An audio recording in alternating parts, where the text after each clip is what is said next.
Paz seja convosco, irmãos. Glória a Deus. Estamos reunidos mais uma vez aqui para meditarmos na palavra do nosso Deus, naquilo que Ele diz sobre Ele mesmo, a fim de que essas meditações dos nossos corações agradem a Ele e que o nome dEle seja glorificado em toda a terra através das nossas vidas e de um conhecimento correto daquilo que o Senhor quer de nós, de quem Ele é, para que nós possamos guiar as nossas vidas em dias tão difíceis, tão complicados como os que nós estamos vivendo.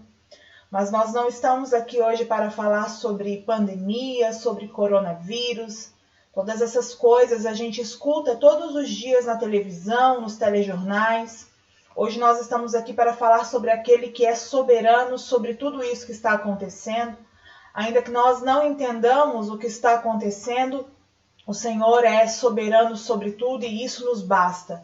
Nos basta saber para descansar o nosso coração nos braços daquele que é soberano e que tem o controle de todas as coisas. Amém? Vamos falar então sobre isso hoje? Antes de nós começarmos, eu gostaria de orar com você. Feche os seus olhos.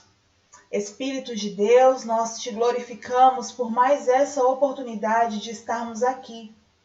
Queremos te agradecer, Senhor, por cada uma das vidas dos meus irmãos e irmãs que estão nesse momento podendo sentar diante dos seus celulares, dos seus aparelhos, para, junto comigo, aprender da palavra do Senhor. Pai, nós te agradecemos por essa rica oportunidade, te agradecemos por esse dia lindo que o Senhor está nos dando, te agradecemos pelo convívio familiar, te agradecemos pela saúde. Te agradecemos, Senhor, pelo refrigério que o Senhor tem dado às nossas almas. Te agradecemos pela Tua presença. Te agradecemos pela Tua palavra que é acessível a nós. Te agradecemos pelo Teu Espírito, que é quem nos ajuda a compreender e aplicar a palavra do Senhor. Clamamos ao Teu Espírito neste exato momento que o Senhor venha nos dar graça, abrir as nossas mentes, expandir as estacas do nosso conhecimento, Senhor. E que aquilo que nós dissermos e meditarmos aqui seja proveitoso para que Teu nome seja glorificado, para que o Senhor seja conhecido. Que Tua graça venha sobre nós e que o Teu reino cresça à medida que nós o conhecemos e podemos transmitir aquilo que conhecemos da parte do Senhor. Glorifica Teu próprio nome nesse dia, no nome de Jesus. Amém. Glória a Jesus. Amém? Glória a Deus. Então hoje, meus irmãos, nós vamos dar continuidade à aula que nós não terminamos na semana passada. Na semana passada a gente falou um pouquinho sobre soberania de Deus, a gente falou sobre livre-arbítrio, a gente falou sobre o fato de que o nosso Deus ele é soberano acima de todas as situações, de todos os nossos problemas, de todas as nossas dúvidas, de todos os nossos medos, de todas as nossas vontades. Falamos um pouquinho sobre o fato de que no Éden perdemos junto com Adão a possibilidade de escolher por aquilo que é bom, escolher por Deus, né? Nós perdemos a possibilidade de nos achegar a Deus por nós mesmos, de modo que a Bíblia nos compara com mortos. E a partir do momento que nós estamos mortos, nós só poderíamos nos achegar ao Senhor à medida que o próprio Senhor se aproxime de nós, né? Queria só acrescentar algo ao que nós falamos semana passada sobre o fato de o homem não ter a condição de escolher pelo que é bom. Quando eu digo isso, não estou dizendo que o homem não é capaz de realizar boas obras. O homem é capaz de realizar boas obras, mas o que o homem perdeu foi a capacidade de se achegar a Deus sem que o próprio Deus o toque, sem que o próprio Deus primeiro se achegue a ele, se interesse por ele, venha até ele, de modo a vivificá-lo e aí sim torná-lo alguém apto para viver uma vida no Espírito. Vida essa que nos é dada pela graça e pela graça somente, pela fé, né? Pela graça mediante a fé, é o que a palavra do Senhor nos diz. Então, não é que o ser humano sem Deus, que o ser humano caído não tenha condição de fazer coisas boas, de ajudar um orfanato, de ajudar uma viúva, de até, né, fazer coisas muito louváveis, muito boas, que você fala, poxa, que lindo, né? Quiséramos que a igreja tivesse condição de fazer o que muitos ímpios fazem. Mas o que nós defendemos nessa questão é que tudo aquilo que o homem faz, mesmo de bom, tá sujo, tem uma intenção ruim por trás, sabe? Não é puro, totalmente puro, não é uma intenção completamente pura. E se a gente for pensar muito sobre isso também, até mesmo depois de virmos para Cristo, a gente tem que tomar muito cuidado com isso.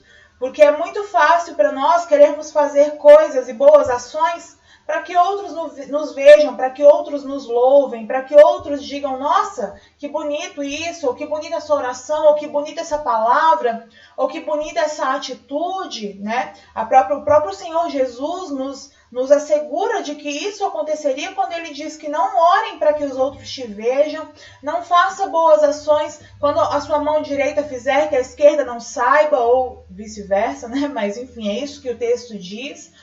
Então, ele fala que as nossas ações, elas, por mais que elas sejam boas, elas estão impuras pelo pecado, elas estão manchadas pelo pecado.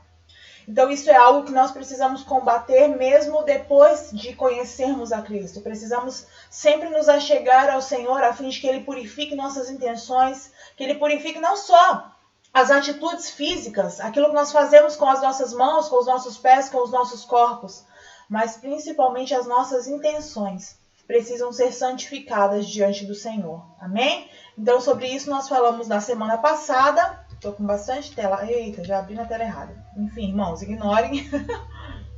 Esse é o programinha que eu uso para fazer a transmissão aqui das telas para os irmãos. Então, a gente está aqui hoje, a gente vai dar continuidade, né, falando sobre a soberania de Deus. Semana passada, então, a gente falou um pouco sobre essa questão do livre-arbítrio.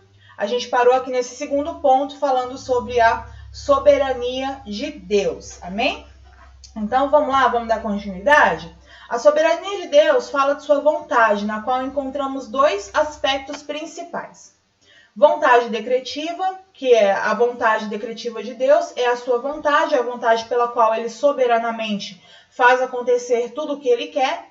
Às vezes é chamada de vontade absoluta de Deus ou vontade soberana de Deus, ou seja, quando Deus decreta soberanamente que algo deve acontecer, isso com certeza acontecerá.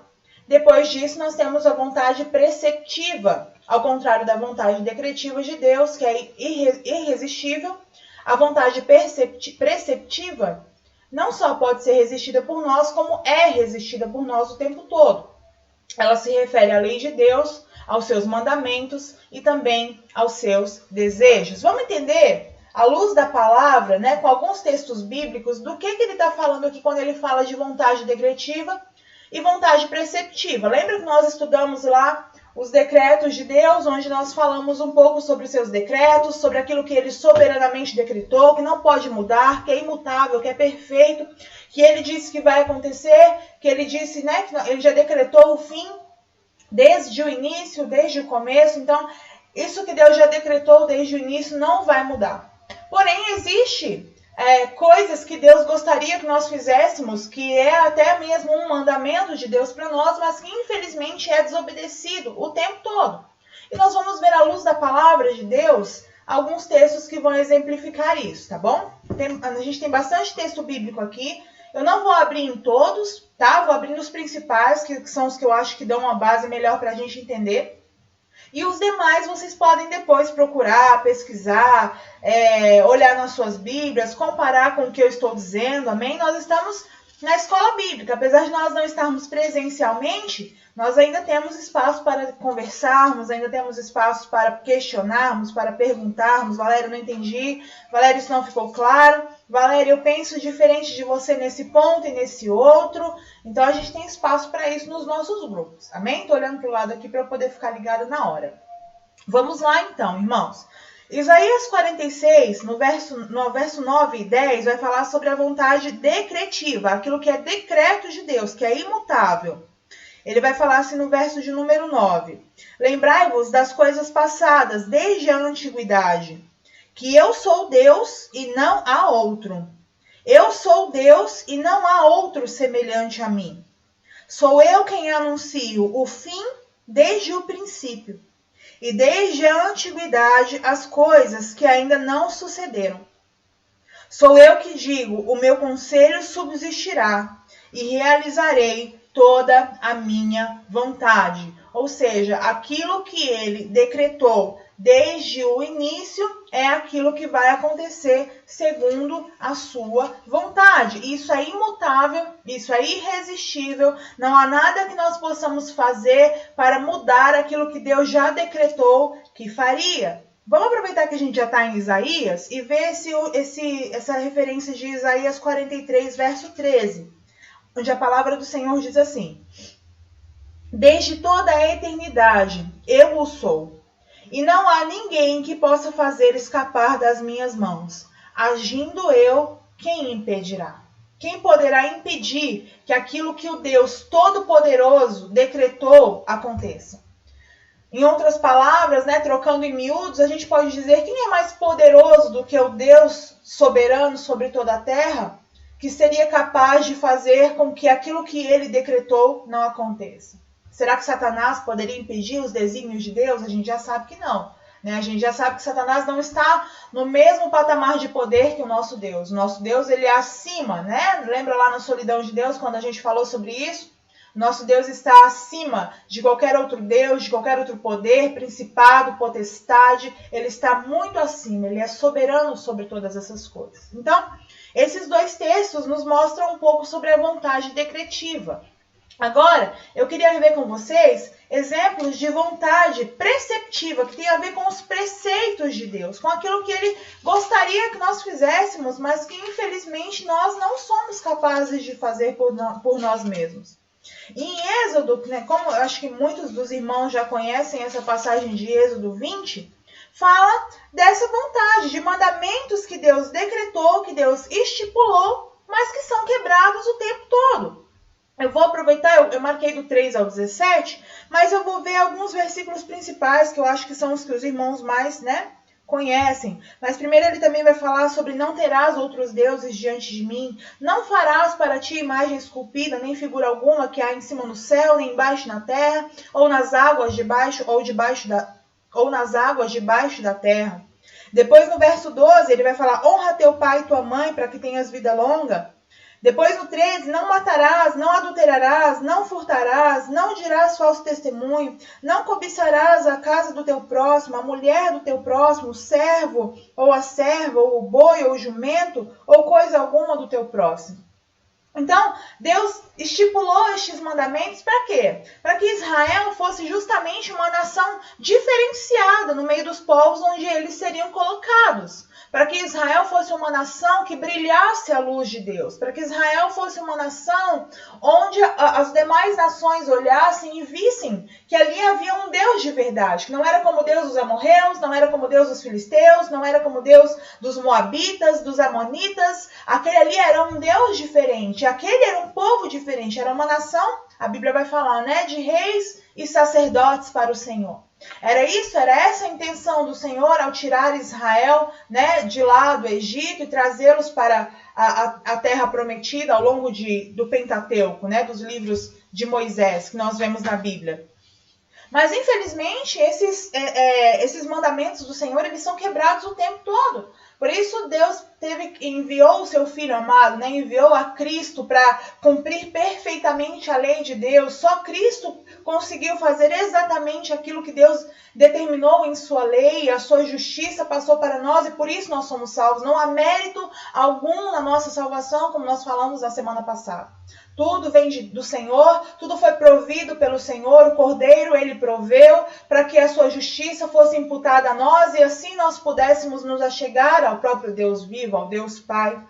Mas esses mandamentos, se a gente fosse falar, não, Valéria, isso não é possível, Deus não é desobedecido em momento algum. Mas então você teria que dizer que ninguém mata, que ninguém adultera, que ninguém furta, que ninguém fala falso testemunho, que ninguém cobiça. E a gente sabe que não é verdade. Que há muita morte, sim, há muitos assassinatos, há muito adultério, até mesmo no meio da igreja, no meio daqueles que deviam ser a luz para este mundo. Há muito furto, há muito roubo, há muita fofoca, Há muito falso testemunho sendo dito, sendo proferido, muitos até em nome do Senhor, dizendo que foi Deus que disse, que foi Deus que mandou dizer. Então, essa se trata da vontade preceptiva de Deus, aquilo que Deus mandou que nós fizéssemos, mas nós, em nosso pecado, em nossa natureza pecaminosa, quebramos todos os dias. Senão, pode ser que você nunca tenha matado ninguém, pode ser que você nunca tenha adulterado ou furtado, mas pode ser que você dentro de si tenha um Deus que não seja o Deus verdadeiro, que não seja o Deus de Israel. Então, por isso a Bíblia diz que nós devemos examinar a nós mesmos, né? Só Jesus é que teve condição de cumprir todo o mandamento, toda a ordem de Deus. E eu queria, para a gente finalizar esses textos, você depois vai poder ver lá todos os textos que estão disponíveis aqui. Eu gostaria muito que você fizesse isso. Claro, né, dentro do seu tempo, dentro, né, da sua disponibilidade de horário, mas se você tiver tempo, faça isso. Em Lucas, eu queria ver essa referência com você, Lucas 13, e o verso de número 34. Aqui vai falar do desejo de Deus. Nós falamos do mandamento, os mandamentos de Deus que nós quebramos constantemente. E aqui vai falar de algo que Deus desejou fazer, mas que ele não fez. E a Bíblia diz assim, olha, no verso 34. Jerusalém, Jerusalém, que matas os profetas e apedrejas os que te são enviados.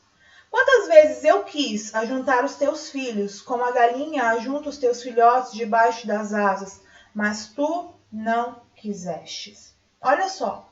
Deus está dizendo que ele quis ajuntar os filhos de Israel, quis ajuntar o povo de Jerusalém, debaixo das suas asas, protegê-los, guardá-los de todo mal. Mas Deus não o fez por quê? Porque ele não tinha poder para fazer? Não. Deus não o fez porque eles não quiseram. Eles não quiseram ser guardados por Deus debaixo das suas asas. Embora a proteção de Deus estivesse disponível, embora o amor de Deus estivesse disponível, embora a graça de Deus estivesse disponível para eles em amor, em misericórdia, em compaixão, em perdão, eles não quiseram. Então, essa vontade de Deus, esse desejo de Deus pode ser resistido? Pode.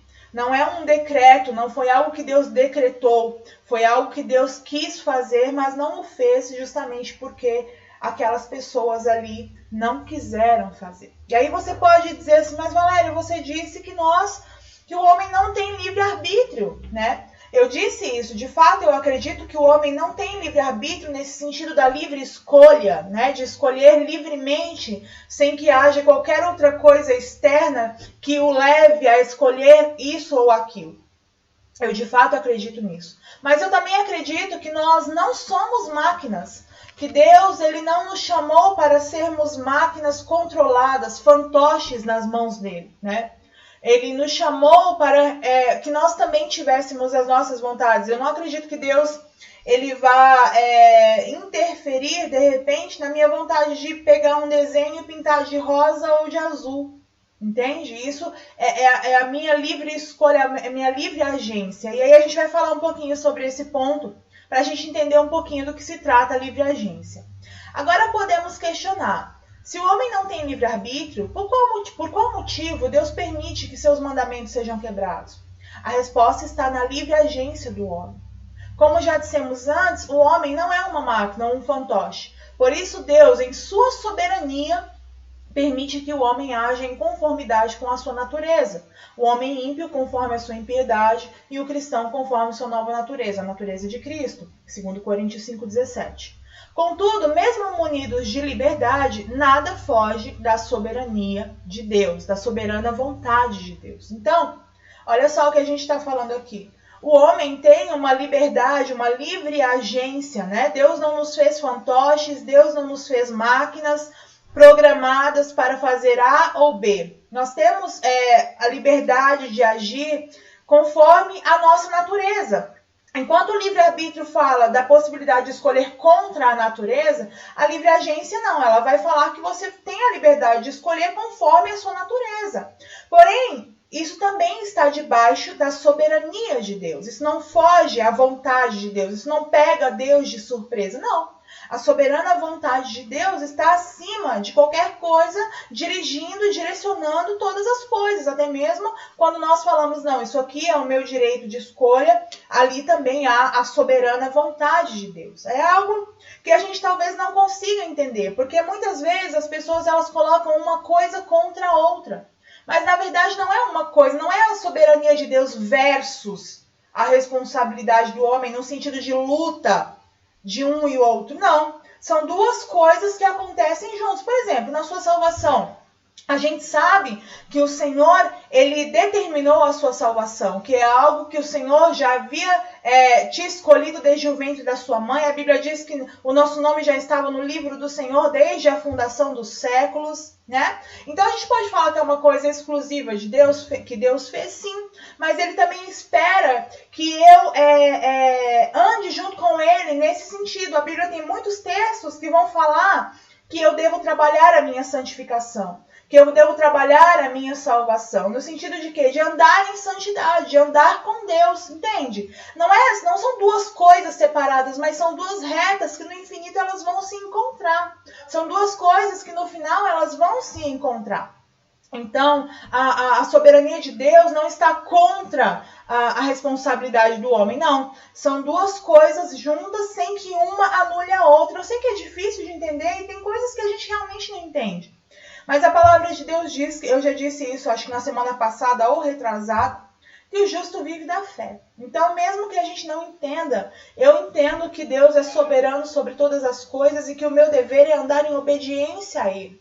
E essa obediência que eu ando, que eu mesmo talvez até me gabe de ter, vem dele. Vamos ver aqui alguns textos que vão ilustrar essa questão. Atos bons, na nossa primeira coluninha aqui. Atos bons de homens bons, ou seja, homens convertidos. Olha só, Filipenses, livro de Filipenses, a carta de Paulo aos Filipenses, Gálatas, Efésios, Filipenses. Filipenses capítulo 2 e o verso de número 12. A palavra do Senhor vai dizer assim, ó. Assim, meus amados, como sempre obedecestes não somente na minha presença, porém muito mais agora na minha ausência, realizai a vossa salvação com temor e tremor. Porque é Deus quem produz em vós tanto o querer como o realizar, segundo a sua boa vontade. Ou seja, quem é que faz, quem é que gera a santificação no homem? Não é o Espírito Santo? É o Espírito Santo que nos santifica. É o Espírito de Deus que nos regenera. Mas Paulo está dizendo aqui que nós devemos também realizar a nossa salvação com temor e tremor. E isso para mim fala de obediência, fala de vida com Deus, fala de leitura da palavra, fala de oração, fala de procurar andar conforme a vontade de Deus, claro, debaixo da graça de Deus. Mas olha só o que ele vai dizer no verso de número 13. Porque é Deus quem produz em vós tanto o querer como o realizar, segundo a sua vontade. Então, ok, eu preciso realizar a minha salvação, eu preciso me santificar, mas será que eu consigo fazer isso de mim mesma? Não, é Deus quem imputa em mim, quem coloca em mim o desejo de me santificar, o desejo de andar com Ele, mas como? À medida que eu o conheço. Quando eu olho para a palavra de Deus e vejo um Deus que é completamente santo, se eu o amo e quero andar com Ele, qual que é o pensamento que vem à minha mente? Eu também preciso me santificar. Eu também preciso andar em santidade. Só que essa santidade não vem de mim mesmo. O que a palavra de Deus diz? Sede santos. Só isso? Não, a Bíblia diz, sede santos, porque eu sou santo. Ou seja, a minha santidade vem de mim mesmo? Não, tem uma fonte. A fonte da santidade é o próprio Deus que é santo. É Ele quem me santifica. Então, sejam santos porque eu sou santo, é o mesmo que ele está dizendo. Olhe para a minha santidade e me imite. Olhe para o quanto eu sou santo e ande em santidade para que você possa andar comigo. O que o Senhor disse para Abraão? Lá no livro de Gênesis. Ele aparece para Abraão depois daquele episódio de Sara, Agar, aquela confusão toda. E ele diz para Abraão, anda em minha presença e ser perfeito. Mas como? por causa dele mesmo? Será que ele mesmo conseguiria viver, andar em perfeição, em santidade diante do Deus Todo-Poderoso? A gente já sabe que não. É à medida que nós nos expomos ao Senhor, como Moisés, né? Todas as vezes que Moisés se expunha à presença do Senhor, todas as vezes que Moisés se achegava à presença do Senhor, a Bíblia diz o quê? Que o rosto dele brilhava. É como se o brilho da santidade do Senhor estivesse refletido no rosto de Moisés. Não vinha, aquele brilho não vinha do próprio Moisés. Aquele brilho não era gerado por Moisés, era gerado pela presença de Deus. Era gerado pela glória de Deus. Então, como é que a gente lida com essa questão, então, de que eu faço ou Deus faz? Não tem eu faço ou Deus faz. Sou eu com Deus. É Deus comigo. Amém? Não tem eu sozinha e Deus sozinho, não. A partir do momento que eu ando com o Pai, a Bíblia diz que nós somos um. Como Jesus era um com o Pai, nós somos uns com os outros, e Jesus em nós, Ele é a videira, nós somos as varas, não produzimos frutos separados dele, somos nós dois, é uma agência do Senhor junto comigo. Então, eu também sou completamente responsável por aquilo que eu faço. Então, o que eu quero dizer para os irmãos, para a gente tentar sair dessa primeira coluna, né? Tudo aquilo que é bom, tudo aquilo que é perfeito, tudo aquilo que os irmãos veem em mim ou veem uns nos outros e falam, nossa, que lindo, que legal, que interessante, etc., vem de Deus. Amém? Aqui a gente encerra, vem de Deus. É Deus em mim, é Deus em você, é Deus em nós. Tudo aquilo que nós fazemos de mal, aí somos nós mesmos. Amém? É a nossa natureza, é a nossa livre agência. Amém? É aquilo que nós fazemos segundo a nossa natureza carnal. Por isso que quando a gente vem para Cristo, 2 Coríntios 5,17 vai falar que não vivo mais eu, Paulo vai dizer, mas Cristo vive em mim. Então minhas vontades passam a ser as vontades de Cristo.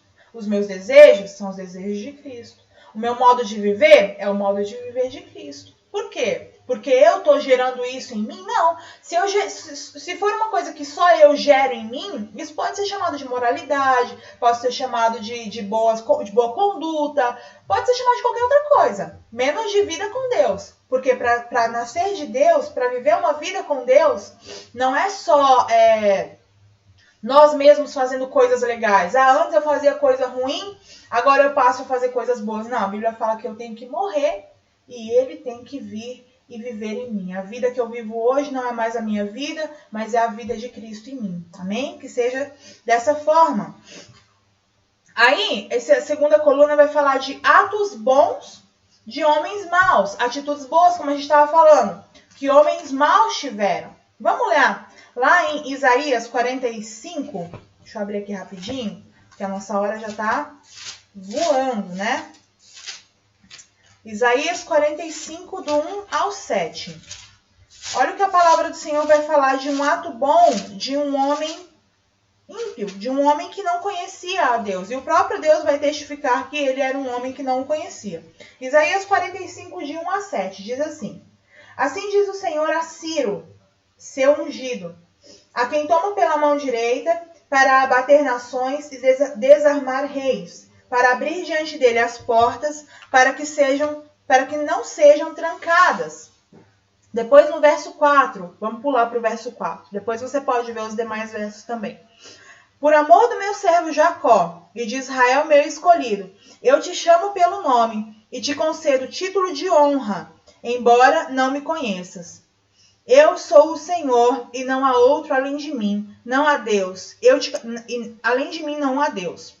Eu te capacito para a batalha, embora não me conheças. Amém? Então o próprio Deus está testificando que Ciro não o conhecia. Mas ainda assim a Bíblia diz que Deus o chamou por amor de quem? Por amor do próprio Ciro? Não, por amor de Jacó, por amor de Israel. Deus chama a Ciro para que Ciro venha e vença ali, né? A gente estudou um pouquinho sobre isso ano passado, sobre a Babilônia, sobre os Medo-Persas. Não sei se os irmãos vão lembrar, mas enfim, espero que lembrem. Mas Deus o chamou para vencer o Império Babilônico e libertar o povo que estava cativo em Babilônia. E não só para libertar esse povo, mas para dar a esse povo condições de que eles voltassem para para Jerusalém a fim de reconstruir a cidade. Depois a gente vai ver essa reconstrução lá em Esdras, em Neemias, né, que ele constrói o muro. Enfim, apesar de na Bíblia ser livros anteriores, se a gente for ler em ordem cronológica, a história de Esdras e Neemias vem depois, né? Já é o povo liberto lá em Jerusalém, já reconstruindo a sua terra, reconstruindo os muros, reconstruindo a cidade, a fim de que a glória de Deus venha. Depois tem lá a passagem, né, em Ageu, que vai falar que a glória da segunda casa é maior do que a primeira, enfim. Tudo isso a palavra de Deus testifica, mas vem depois de que o Senhor chamou a Ciro para libertar Israel. Ok, a intenção de Deus era libertar seu servo Jacó das mãos dos babilônicos. Mas qual era a intenção de Ciro? Historicamente, a gente pode perceber que a intenção de Ciro era não mais manter o povo de Israel ali na Babilônia, a fim de que o próprio Ciro tivesse que sustentá-los, mas dar a eles condições de que eles sustentassem a si mesmos e tirassem também do seu sustento para enviar para a Babilônia, em forma de impostos, em forma de arrecadação, para que a Babilônia crescesse também. Então, à medida que o povo prosperava em Israel, a nação que os tinha tido cativos também prosperaria, que passa a ser o Império Medo-Persa, né? Também prosperaria por causa da prosperidade do povo ali, que pagaria seus impostos, enfim. Então, se Israel permanecesse em Babilônia ou no Império Medo-Persa depois, eles se tornariam custosos para Ciro, para aquele império, como eles eram para Nabucodonosor, né? Porque Nabucodonosor os sustentava, apesar deles trabalharem como escravos ali, mas eles também eram sustentados pela Babilônia. À medida que eles saíssem dali e passassem a prover seu próprio sustento, a Babilônia ou o império que viria depois, ou os medo-persas, não teriam mais que sustentá-los. Eles teriam condições de, já em sua terra, sustentar a si mesmos e pagar impostos. Então a gente vê que a intenção de Ciro não era a melhor intenção. O que a gente falou lá no começo? Por mais que nós tenhamos boas intenções, essas boas intenções estão maculadas pelo nosso pecado. Estão maculadas por desejos maus do nosso coração. O desejo de Deus era mau? Não, o desejo de Deus era perfeito, era maravilhoso, era lindo para que o seu povo fosse liberto, para que a palavra de Deus se cumprisse, a promessa da libertação do povo se cumprisse, mas a intenção do homem em fazê-lo era má. Apesar disso, Deus o chamou, apesar disso, Deus o escolheu para fazer parte dessa grande libertação e hoje estar na palavra de Deus, né? Eternamente nós vamos ler sobre Ciro, nós vamos ler sobre a vitória dele sobre os babilônios, enfim. A palavra de Deus é maravilhosa, não tem incoerências, não tem erros, não tem combate dentro da palavra de Deus. Toda ela é complementar, ela se complementa durante todo o livro. Depois, na nossa última coluna, nós vamos falar um pouquinho sobre a ação de Deus nos atos maus de homens. Então, a gente viu atos bons de homens bons, ou seja, homens convertidos, atos de Deus na vida de homens bons e convertidos, atos bons de homens maus e a ação de Deus nos atos maus dos homens. Como é que é isso, Valéria? Vamos dar uma olhada? Essa história aqui todos os irmãos conhecem, tenho certeza, Gênesis 45. Gênesis 45, no verso de número 7, a palavra do Senhor vai dizer assim sobre José. Olha só, 45, 7. Deus enviou-me adiante de vós para vos conservar descendência na terra e para vos preservar a vida com um grande livramento. Então, o que aconteceu aqui na história de José? Eu tenho certeza que todo mundo já conhece essa história, mas a gente vai só relembrar para a gente poder dar um pano de fundo para isso que a gente vai falar aqui agora. Então José tinha lá seus irmãos, filho de Jacó, o filho preferido, filho de Raquel, né, da mulher que ele amava. Então tinha lá José, ok. Aí José foi lá levar comida para os irmãos no campo, os irmãos de José pegaram ele, jogaram ele numa cova, vendeu ele para os midianitas. Os midianitas depois venderam eles para os egípcios. Ele passou a viver ali no Egito e na casa de Potifar primeiramente. Aí ali ele viveu durante muito tempo, Potifar confiava nele, deu a ele todos os bens, colocou ele como segundo dentro da sua casa, podia tocar em tudo menos na sua esposa. Aí o que acontece? A esposa se apaixona por José e começa a dar em cima de José. José, perna para que te quero, foge. Aí ela vai, inventa uma mentira, fala que não, que foi o José que tentou me agarrar, me violentar. Depois disso, José é lançado na prisão. Na prisão, Deus o honra, o destaca. Ele passa a ser ali também o segundo dentro da prisão e passa a trabalhar com todos os demais presos ali, com o chefe da prisão, enfim. Aí ali ele conhece o copeiro e o padeiro, eles têm um sonho. E aí Deus, através disso, passa muito tempo. Agora eu não vou lembrar se foi o copeiro ou se foi o padeiro, que vai lembrar dele lá na frente. Vai falar dele pro faraó. Deixa eu ver se eu acho aqui. Eu não gosto de falar as coisas sem ter certeza. Sem lembrar exatamente, sabe o que eu tô falando. Deixa eu ver se eu acho aqui bem rapidinho. Peraí. Pra gente lembrar. Vocês com certeza já devem saber aí. Valéria é o copeiro. Valéria é o padeiro. Mas eu realmente não me lembro. Deixa eu ver aqui se eu acho. Ah, é antes. Peraí. Nananã. Irmãos, me deem um segundinho. Por favor. Então, o faraó perguntou aos seus subordinados. Revelou isso a ninguém. Comandarás a minha casa. Não, só um minutinho. Vou achar, vou conseguir. Ai, 7 vacas. Depois voltou a dormir. O copeiro-chefe. O copeiro. Conseguimos. Desculpe, irmãos. Eu sei que eu tomo tempo de vocês procurando o texto, mas é que veio o texto na cabeça e eu gosto de saber exatamente o que eu estou falando. Então, o copeiro-chefe depois, né, o padeiro morre, e aí o copeiro-chefe volta, sai da prisão, volta a servir o faraó, e aí José diz para ele assim, olha, não esquece de mim quando você estiver lá com o faraó, só que aí ele esquece, né, e aí depois de muito tempo o faraó tem um sonho, das vacas magras, as vacas gordas, as espigas magras, e depois espigas boas, saudáveis, enfim. E aí o copeiro se lembra de José, manda chamar José na prisão, José se apresenta para Faraó, e aí Faraó fica impressionado, né, pelo fato de que José fala o seu sonho, dá detalhes, interpreta o sonho que ele teve, enfim. E aí vem toda a história que a gente entende. Mas por que a gente está lendo esse versículo aqui? Os irmãos de José jogaram ele dentro de uma cova, venderam ele. E aquilo ali foi uma maldade terrível. Foi algo terrível que eles fizeram. Mas estava dentro do controle de Deus. É isso que a gente está falando, sobre a soberania de Deus, né? Estava dentro do controle de Deus. Estava dentro daquilo que Deus já havia determinado para acontecer. Para quê? Para que lá na frente, o povo de Israel, o povo de Jacó, não passasse fome, não sofresse, não padecesse com a grande fome, com os anos de grande fome que viria sobre a terra. Então, a fim de que eles fossem poupados, Deus permitiu que tudo aquilo ali acontecesse. Agora você pode dizer, então os irmãos de José não tiveram culpa, porque Deus já havia determinado. Sim, eles tiveram. Eles são perfeitamente responsáveis por aquilo que eles estavam fazendo, como lá em Êxodo, né? Também tem uma passagem que pra gente é difícil de compreender, porque a Bíblia diz que Deus endureceria o coração de Faraó ali em Êxodo, quando Moisés fosse falar com ele. Mas a Bíblia também depois fala que foi ele que endureceu o próprio coração.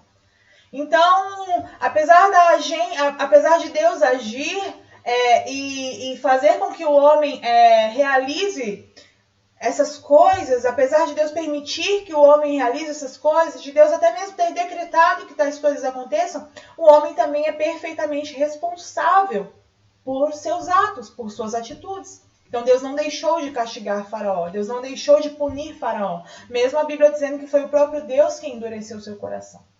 Então, Deus já havia determinado e decretado uma punição sobre o Egito. E Deus levou à frente e realizou como a sua vontade tinha determinado, estipulado. Da mesma forma com José. O que aconteceu com José foi terrível, foi triste. Imagina o quanto Jacó tenham sofrido nesse período de tempo em que ele ficou preso no Egito. Mas Deus o levanta. E aí, olha no capítulo 50, o verso 19, a palavra do Senhor vai dizer assim, ó. Depois que Jacó já havia morrido, enfim, a palavra do Senhor vai dizer assim, ó. Vamos ler a partir do 17, ó. Assim direis a José, perdoa a transgressão dos seus irmãos e o pecado deles, porque te fizeram mal. Agora, rogamos-te, porque eles pensavam assim, Jacó morreu, nosso pai morreu, agora José vai nos matar, agora José vai nos punir, agora José vai se vingar pelo mal que nós fizemos com ele. Só que aí olha só o que ele diz, no 18. Depois disso, seus irmãos também foram e prostraram-se diante dele e disseram: seremos seus escravos. E José respondeu: não temam. Por acaso eu estou no lugar de Deus? Certamente vocês planejaram mal contra mim. Porém, Deus o transformou em bem para fazer o que se vê neste dia, ou seja, conservar muita gente com vida. Então Deus está agindo mesmo nos atos maus dos homens, mesmo nas atitudes ruins, mesmo numa atitude desprezível como foi a atitude dos irmãos de José. Deus estava no controle do início ao fim. Deus era soberano naquela situação do início ao fim. E essa situação toda você pode pensar, por que aconteceu dessa forma? Por que Deus permitiu? Se você vê o José, que é apresentado no início lá da história, né, de José, de Jacó, enfim. Se você vê aquele José ali sonhador, até mesmo fofoqueiro, que gostava de se colocar acima dos irmãos e dizer: eu sonhei que você é isso, que você é aquilo. E vê o José já no fim da sua vida ali, já com seus irmãos, você vê a diferença de maturidade de um para o outro. Nem parece que é a mesma pessoa. Todo esse período em que José sofreu, em que José chorou, em que José ficou preso, em que José foi caluniado, Deus estava com ele. Deus estava trabalhando o caráter dele, a confiança dele em Deus, para que ele se tornasse o segundo no Egito e para que quando ele chegasse naquele lugar, naquele posto onde Deus já havia mostrado para ele em sonho lá no começo, ele não se ensoberbecesse e deixasse de glorificar a Deus. Então, toda essa situação serviu para amadurecer José. E José é uma figura do próprio Cristo, né? Que veio para poupar seus irmãos, que veio para aliviar a carga de seus irmãos, que veio para que aquele povo ali não fosse totalmente exterminado pela fome. José se levantou no Egito, se fosse talvez outra pessoa, nem ia se lembrar do povo lá daquela outra terra, que eram escravos, enfim, que eram pessoas até mesmo desconhecidas para o Egito, ninguém ia se lembrar deles ali. Mas Deus levantou alguém que era daquele mesmo povo a fim de poupá-los, a fim de que no final, a fim de que quando a fome viesse, eles fossem poupados. E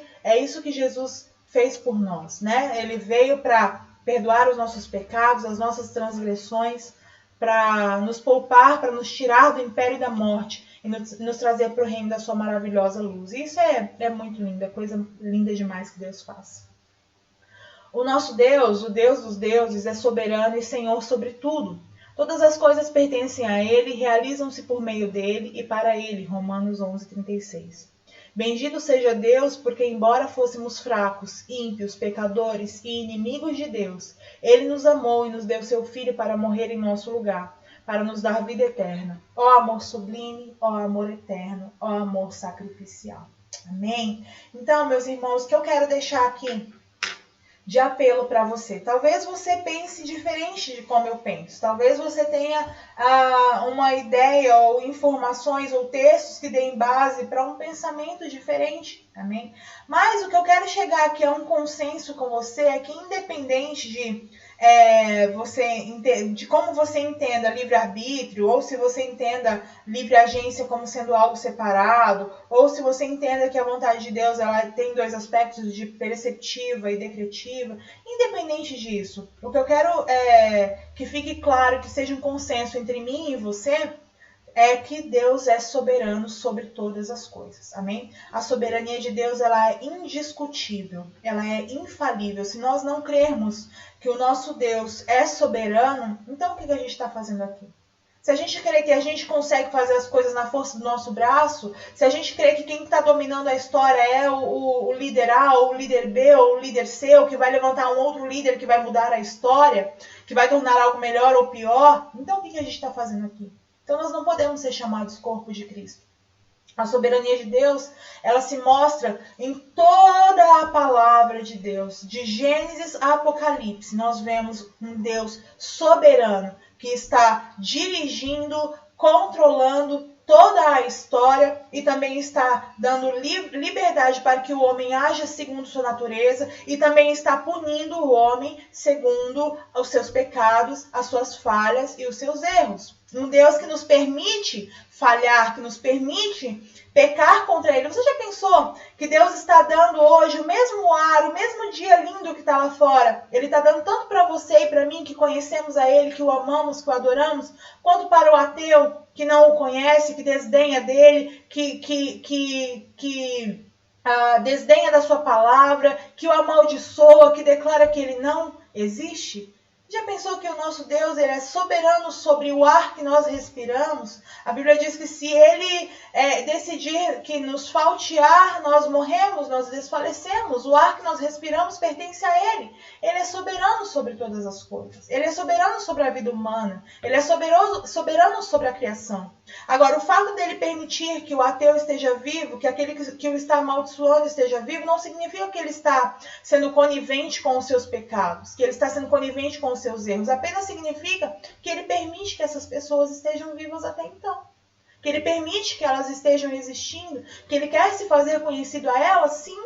Mas se, mesmo depois de ele se fazer conhecido a elas, os seus pecados têm consequências. A Bíblia diz que aquilo que o homem plantar, isso ele também colherá. Então, ele permite que nós vivamos conforme nossa natureza, mas ele também nos responsabiliza pelo pecado. Ele também nos responsabiliza pela vida que nós levamos longe da presença dele, em desobediência a ele. Então, o que eu quero que fique claro, o que eu quero que fique acertado entre mim e entre você que está me assistindo é que Deus é soberano. E que Deus é soberano sobre a nossa nação, que Deus é soberano sobre o Brasil, que Deus é soberano sobre a nossa saúde, que Deus é soberano sobre as nações da terra, que Deus é soberano sobre a folha que cai no chão e sobre o presidente que vai se levantar lá no Palácio do Planalto.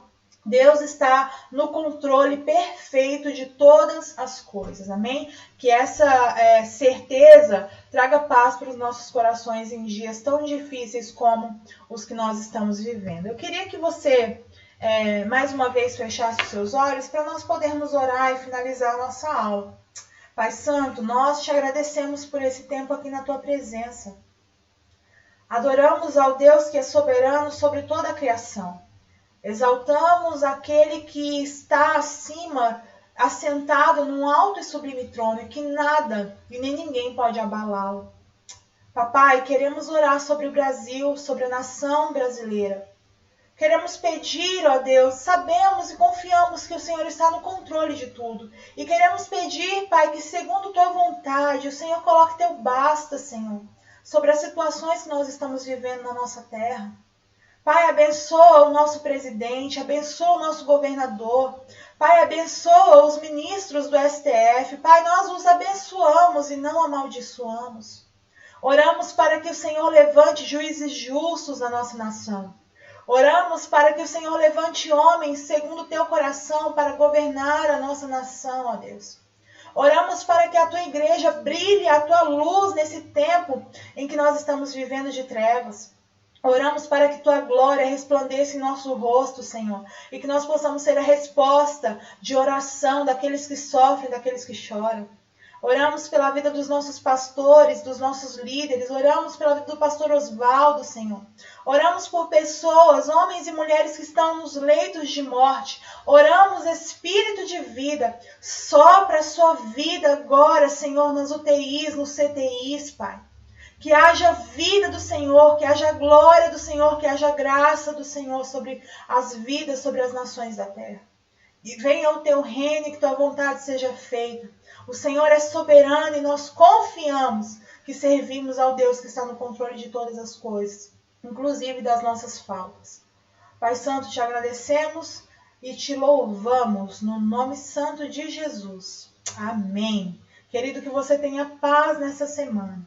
Que seja uma semana de boas notícias e que ainda que as notícias sejam ruins, você possa contemplar a soberania do Deus que você serve e ter paz. Amém? Que Deus te abençoe, que você tenha um ótimo final de sábado, início de domingo, que nós possamos estar juntos o mais breve possível. Orem por mim, eu oro por vocês. Que Deus nos abençoe e que você tenha paz, em nome de Jesus. Amém? Fiquem na paz do Senhor, Deus abençoe. Tchau, tchau.